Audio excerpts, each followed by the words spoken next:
Well, folks, here we are, yet another video as all of these intense transits and pileup of planets in Pisces continue.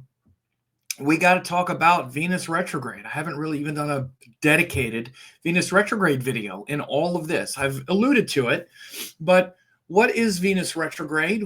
How is it important to what's happening now? And what can we expect moving forward, because Venus is, going to be retrograde into April. In fact, it's retrograde until April 12th. So we still got another month of Venus retrograde, right? Just, that is significant. So we're going to be talking about that today. And I also just want to let people know that in case you didn't get it yet, as you see, it says samspecialist.com. You want to get the Pisces eclipse gathering that I already did. It was actually recorded March 16th, a couple days ago at 3 p.m. I did the recording, and it's up for you now. This is totally free. Just go and register. I'll have a link below, of course, and get this where I went through the 2025 Pisces eclipse for all 12 signs. I also did a major, teaching about different parables and stories that are related to Lord Shiva and the boat on the water. As you see here, getting in the water, getting water in the boat makes the boat sink. It only sinks when we get water in the boat. This is a very famous story that my guru Amma tells. There's also a story about the snake and the rope that I told, and then we went through each of the 12 zodiac signs. There were other things that I talked about as well to explain the eclipse. So again, this was something that I did for my,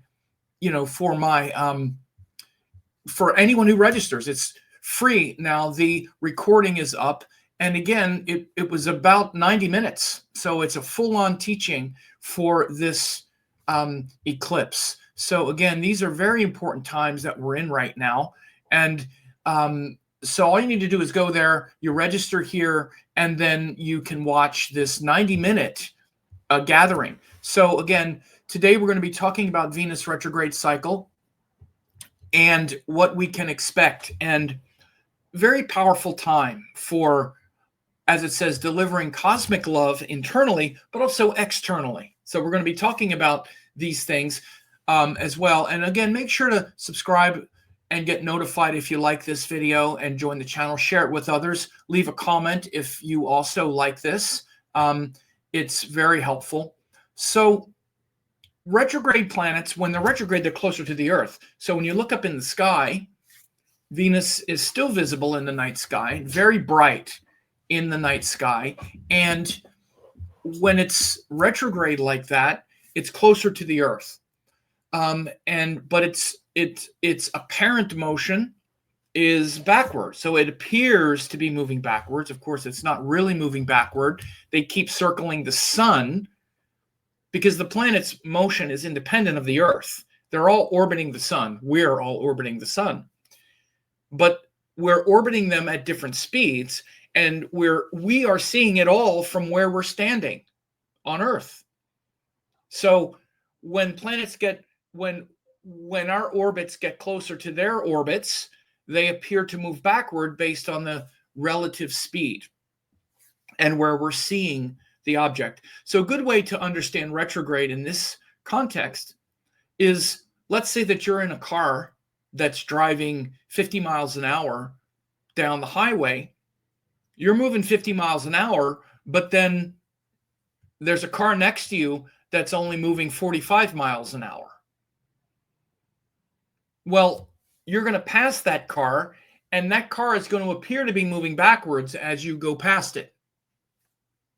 If we want to make it more realistic, let's say you're going 80 and they're only going 60, which is the way it is out here in California.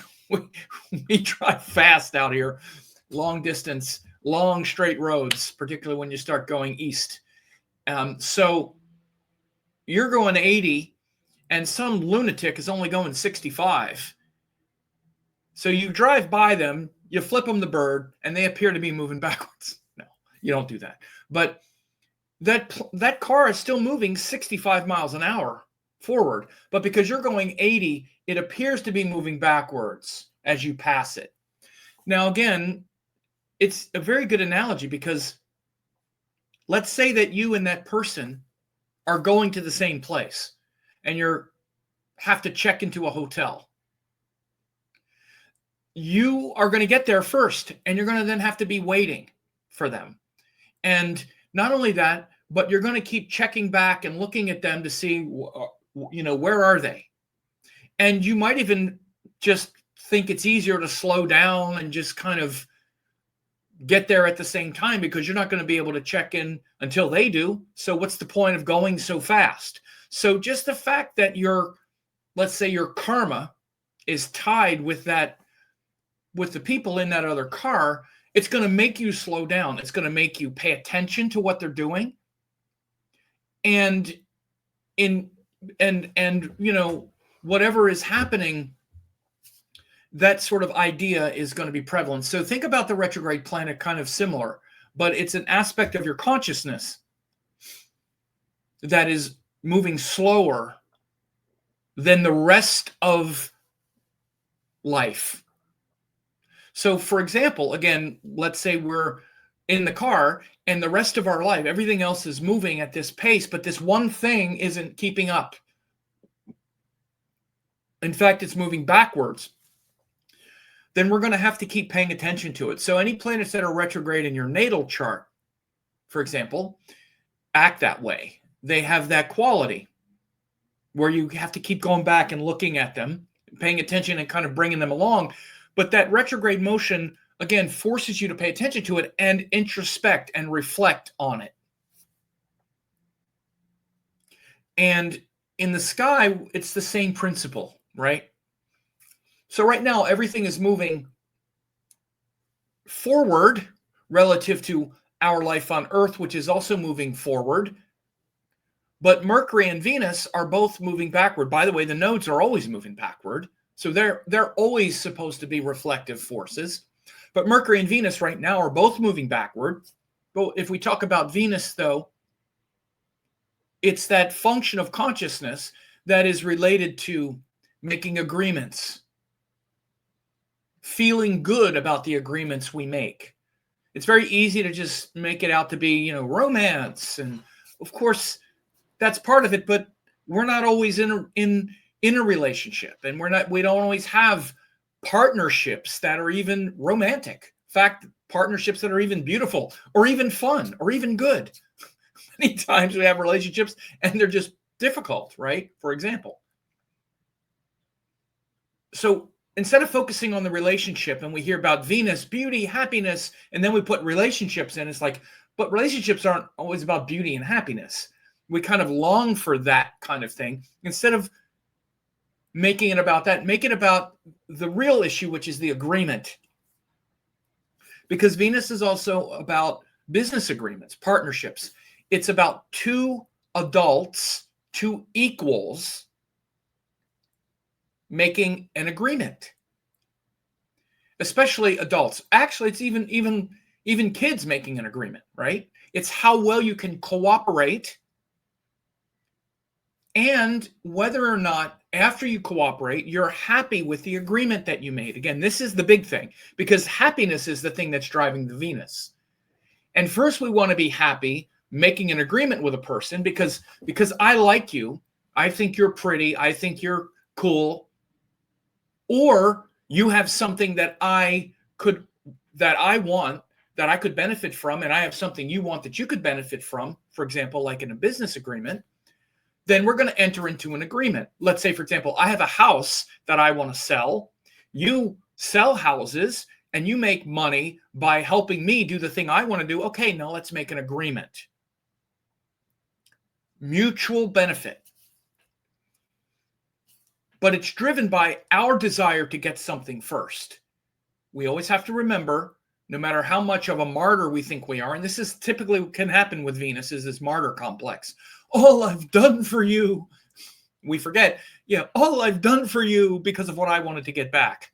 Because as soon as we're not getting back what we wanted, we stop doing the thing for the other person immediately. And in fact, there's not even one micron of energy off. It might be for a while, but if we feel like we've compromised too much and we've been this martyr just serving the other person, then we're gonna cash that check at some point in the form of holding them to account, getting angry at them for mistreating us, which maybe they weren't mistreating us at all. Maybe we were projecting that because we were making an agreement that we shouldn't have made. Because if you make an agreement that you're going to then regret later and resent the other person for, then you got to look at yourself and say, why did I make that agreement? Why did I agree to that thing that I didn't really want? And the reason is because you wanted something in return. It's not complicated. Don't overcomplicate things. We complicate things when we're confused and we don't remember that we're the source of everything. So the source of all of your agreements is what you want, the desire you want. It's just a matter of how high of a price are you willing to pay to get it. And as we mature, we learn that it's better to not have the agreement than to pay too high of a price to get the thing and then feel bad about ourselves or get angry at the other person later or whatever it might be. Again, we can learn very easily about this function of consciousness in our romantic agreements, especially. That's why Venus is the karaka of those kinds of agreements, because all of our desires are very active in the romantic relationship agreement. And that's all the karakas are. They show when that force is operating most powerfully. So, and again, because it brings in sexuality and beauty, and again, relative to romantic partnerships, if we're not attracted to the person, whatever it is that attracts us, physical beauty, money, some version of, habits, and a combination of this odd mixture of chemistry. If that's not there, and we're not willing to let it develop or something like that, then nothing happens. Then the agreement only goes so deep. But then once that other agreement goes in, and then we want to have that physical connection and all that as well, then our desires get amped up a lot higher. Once we cross that threshold, then it becomes much more urgent, and the potential for wounding and difficult, anger and frustration and pathology and all of those things become much more magnified, because now we have a lot more at stake. I've let myself be vulnerable to you and things like that. By the way, the same thing is true with business agreements. That's why I said you can see both, because again, the more entwined and entangled you get, and let's say you sign a very serious business agreement contract with someone, it's the same kind of thing. Now I'm very vulnerable. I use the example of like selling a house or something that's like, my whole financial future is now invested in the agreement, for example. So, but it's driven by what we want. So now with this Venus retrograde, we're reflecting on our capacity to make agreements. Let's forget Mercury and the Rahu and all that stuff right now. Just look at Venus. We're reflecting on that. And the reason retrogrades tend to bring things back to us, like old partnerships, lovers that we had before, we can then sort of revisit how we handled those things. And particularly here in Pisces, you might be really reflecting on certain agreements that you had and how you handled them, and realizing that maybe you could have done it better, or maybe there's things that are unresolved and you could communicate that, you could communicate it better. Maybe not. I'm not saying people should do anything, because maybe there isn't an open channel. Maybe you feel resolved and complete, whatever it would be, right? So, but if you're not, if you feel unresolved, and if you feel like you've left things in an unnecessarily contentious way, for example, or something like that, it may benefit you as a function of your own healing to reach out and make peace, make amends. By the way, particularly with Mercury also retrograde, those things can happen. And even after the retrograde cycle, when the planet starts moving forward again. But But this is why you'll often see things show up from the past in the retrograde cycles. And with Venus, definitely things like romantic partners, we can kind of revisit them. We're kind of revisiting the energies a little bit because we're reflecting on the type of agreements that we make. So the other thing that's happening now, as it says here, delivering cosmic love internally, is this exalted Venus in Pisces, again, is very much about a very high vibration. So Venus retrograde in general can deliver us these moments to rethink our agreement style and our ability and capacity to forge agreements that are based on mutual respect, because that's really the currency of adult relationship interactions. Not a parent and a child, not a teacher and a student, but two adults interacting, sharing, and making an agreement where there's a lot at stake with our desires, with mutual desires on the line. That's what it is. Because again, this is really even the next level, is where we have mutual desires and we can only fulfill those desires with the other person's cooperation. And if we can get the other person to cooperate, then both of us are going to benefit a lot more, right? Like I use the example of selling the house. It makes it so much easier. The realtor, the people already know how to do it. And yeah, we'll pay them the money in order to maximize the situation. Of course, romantic relationships the same way.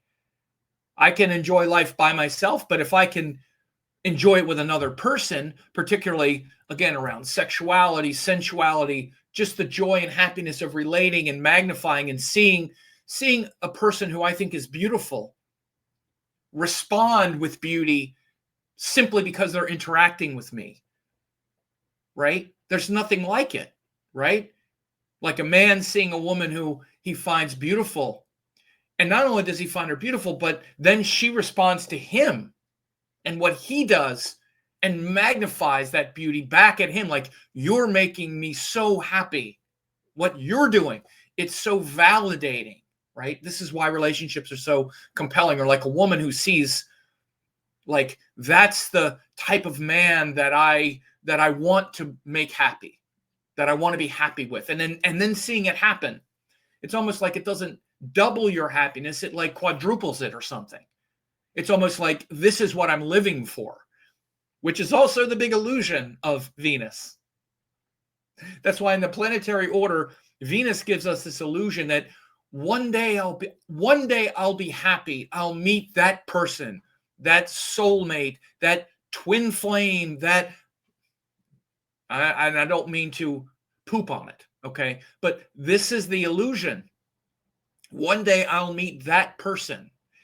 And then the next planet in the planetary order is Saturn, which says, good luck with that.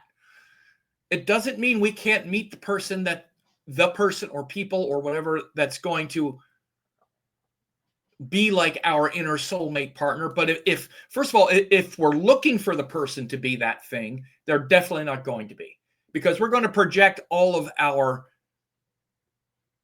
soulmate fantasies onto them, and they will certainly fall short of that, and we will ruin it. If we're looking for the person to be that thing and we're going around looking for that, are you that soulmate person? Are you that twin flame? We're going to project that onto the person, and the only place for them to go from there is down, and they're going to disappoint us. We have to find that love, joy, beauty in ourself, within ourself. Then we're already flowing with it. We're not then a beggar making compromises and agreements that we're then going to resent and feel bad about later, because we're making these agreements trying to get from that other person that connection to love and beauty. Doesn't come through the other person. We have to connect with it within our own consciousness and awareness. And if we're so lucky to find another person that can align on the path with us, that will help lead us to that or whatever it might be, then that's just God's grace. And by the way, this is the other thing. Right now, with this exalted Venus retrograde, it's also exchanging with Jupiter.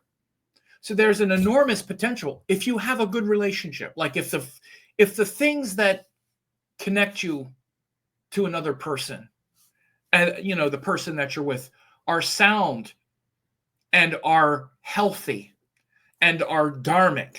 Because again, relationships eventually also need to have a common purpose. They need to have a Jupiterian vision and purpose.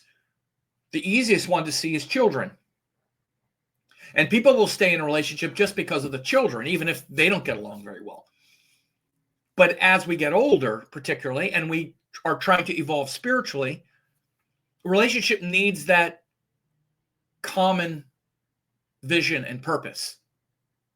This is what makes people grow apart as they get older, is because we're just not on the same path anymore, or we don't share the same values, and whatever it is.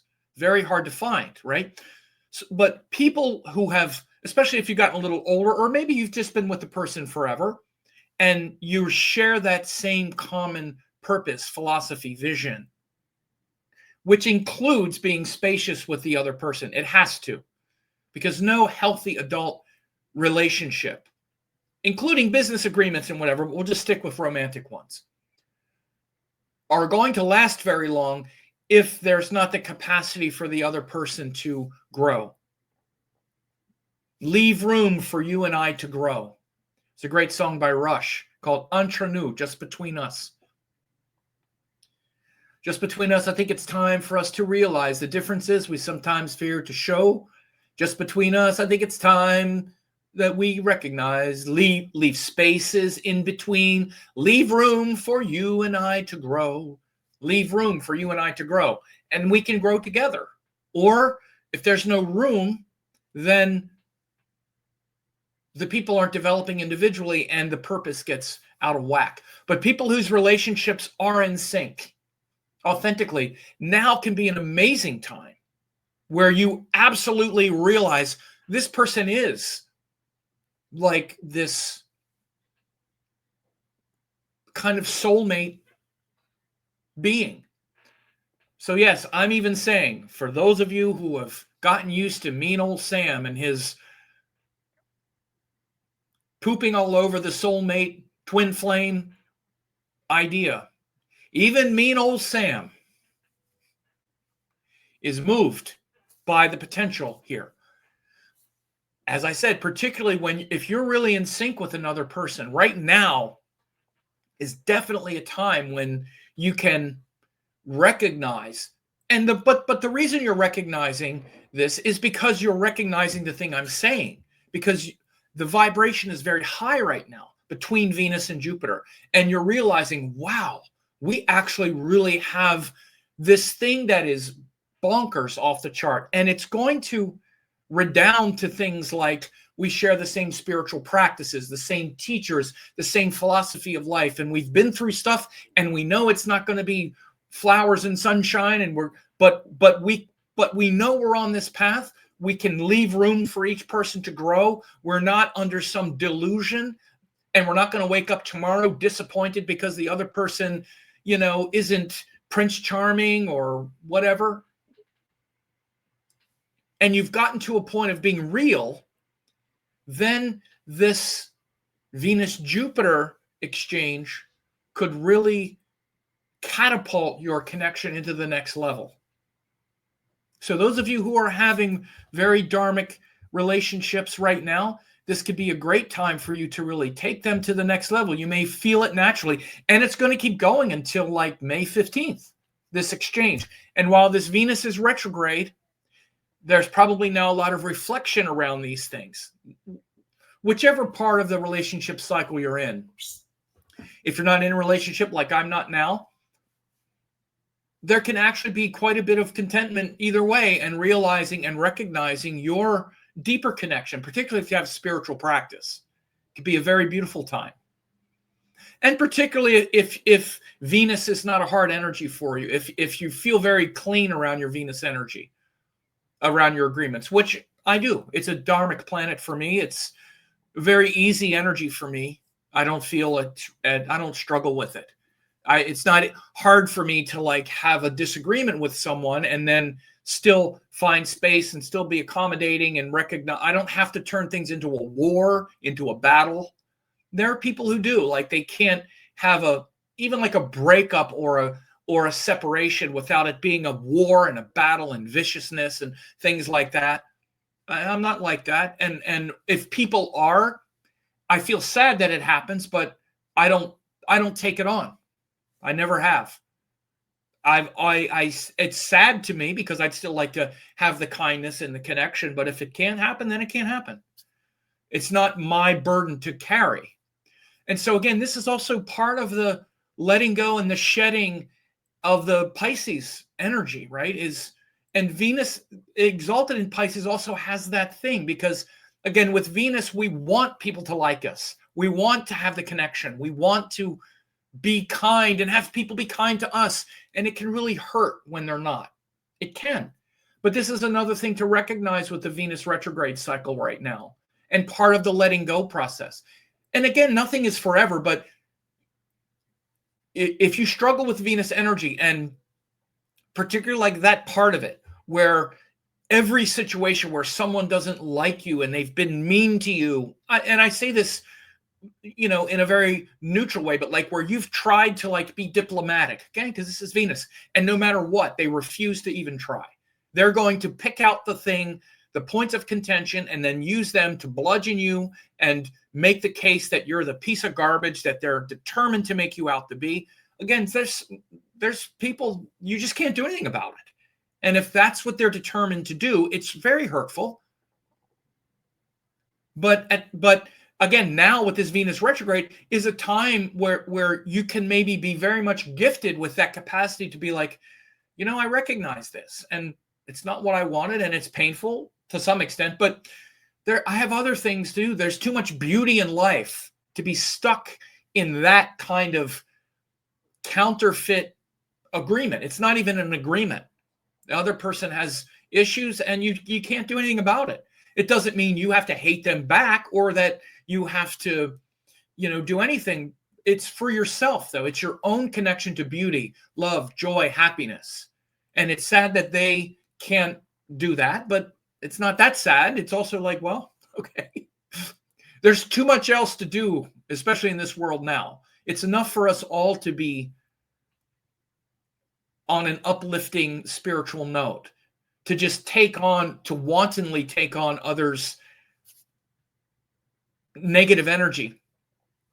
This Venus retrograde in Pisces, also just a time to reflect on how much you're holding on to things like that and just let them go. And let them go with the blessings and hopes that people that are doing that can find peace themselves, for example. And I have a few situations like that, and that's what I hold in my heart. But anyway, so just wanted to say again, if this was helpful, subscribe to the channel, and also leave a positive comment. And again, the last thing I also want to say is make sure to register for the Pisces Eclipse Gathering recording. You'll really love this. It's free. It's 90 minutes where I went through and went into depth about how to understand eclipses, how to understand the cycle that we're in right now. And I even, I went and I talked about things like this vortex window that we're in right now. There was also an offer to a special reading, but again, where we're in this cycle right now between February 29th and April 29th, and then other things. So again, if that makes sense to you as well, then I hope you do it. It's free. So we'll take it from there. For a limited time, I'm offering 10 hours of masterclasses, Yoga and Vedic Astrology, Quantum Vedic Astrology, and Spiritual Astrology Masterclass. These are 3 great courses that will really help you a lot. Now, in case you don't know who I am, I taught the Astroved certification course, Dattatreya Shiva Baba, in 2010. Ravi Shankar published my book in 2018. I've been around for decades. I've been teaching these great classes, and if you go to VedicAstrologyEssentials.com, you can get this 90% off discount of these 3 great classes, more than 10 hours, guaranteed value. You can check this out. These 3 classes will give you all the necessary tools to begin to learn Vedic astrology. Please find me on YouTube at Sam Jeppy, Vedic astrology teacher. On there since 2007, thousands of hours of classes. Also on Facebook at Astrology Teacher, tons of articles updated regularly. And I'm on Instagram at Vedic Astrology 108, ongoing updates and interaction.